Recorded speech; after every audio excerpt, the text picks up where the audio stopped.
So we're going into the pilot house of T2. Here's one of our board of directors, Hello. Tim Webber, who used to be with Greenpeace and the Sea Shepherd. So he's had plenty of time on the water doing things like harassing whaling fleets and tuna fisheries and things like that.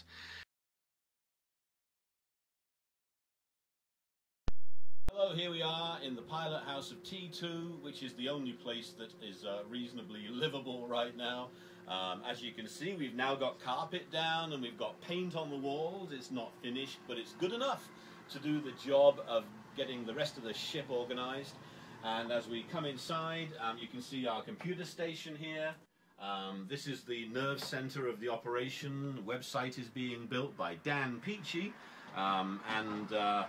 we'll be up and running very soon. Right now it's just late May.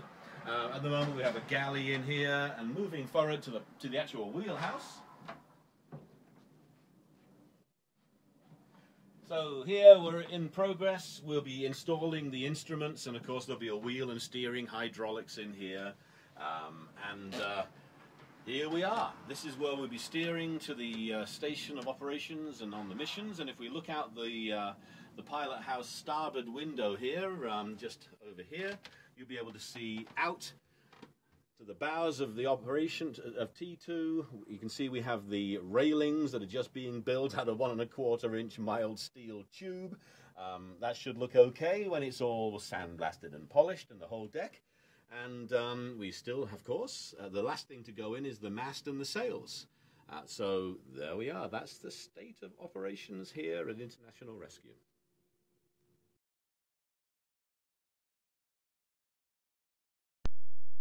Action. Hello, this is Tim Webber again, heading down from the pilot house into what is now still a bare steel hull inside T2, where we need to do quite a bit of work to prepare the ship for cabins and the workshop and everything else we need to carry on. Galley as well. Yes. And the galley too, because the galley won't stay up in the pilot house forever. It's got to come down below deck. So here we are at the aft section of T2, below deck. As you can see at the moment, we've just got bare mild steel frames and longitudinals and plate. This has all got to be blasted and painted and then insulated before we can even start putting the bulkheads and the cabinetry in, and the ceiling and the floor, or cabin sole as it's called. This here, between these three frames, is going to be actually a queen-size bed, so the crew will be very comfortable. This is going to be a cabin. There will actually be a seating arrangement and a desk right here. The door will be there. And in fact, just forward of me here on this starboard side, there will actually be a very large shower and heads arrangement for the whole crew in this area. It's maybe hard for you to be able to see what's going on.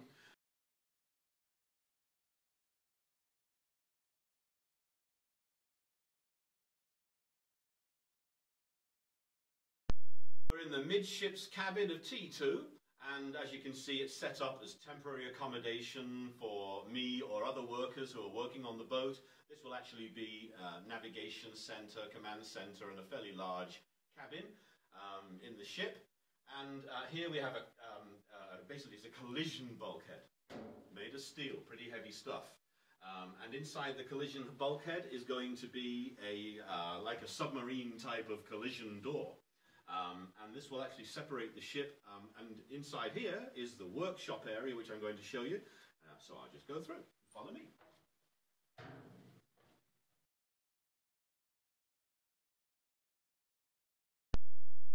Hello again, and here I am down in the keel of T2, where probably we'll end up with about 10 tons of lead bricks to act as the ballast for the sailing rig. Of course, we need sailing to make sure that we have an efficient operation. We can't run on diesel and burn up the world's resources just to get around and run rescue missions. Where I'm standing actually is where the auxiliary diesel engine will go. And in fact, we're going to have a diesel hybrid system. So on the prop shaft aft with pulleys, I'm going to have electric motors installed with a battery bank, which will obviate some of the need for the ballast. And the battery bank will give us hopefully a couple of hours, maybe more, of electric propulsion. Rather than using diesel when we have situations of no wind.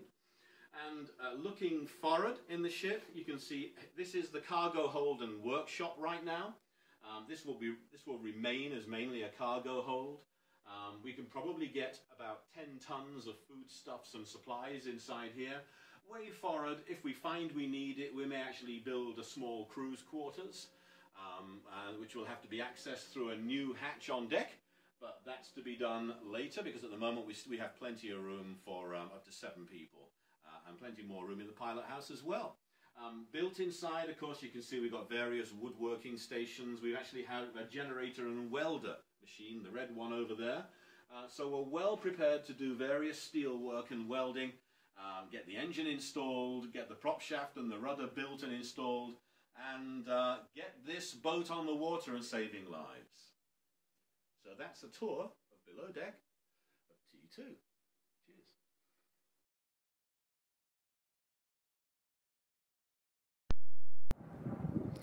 Well, here we are on the deck of T2, which is to be the flagship of international rescue. And you can see there's a lot of construction going on. Now, all of this rusty steel is pretty typical for a boat that's under construction, for a new vessel. Of course, what happens is it all gets sandblasted and painted with epoxy primer and, of course, the final top coats. Pretty much the end of the construction job. As you can see, we have a deck hatch, which is big enough to actually get the diesel engine and all the equipment down, and a lot of tubing which is being used right now to construct the safety things. The most important safety thing right now being a rail, because we're quite a few feet away from falling down onto a concrete yard.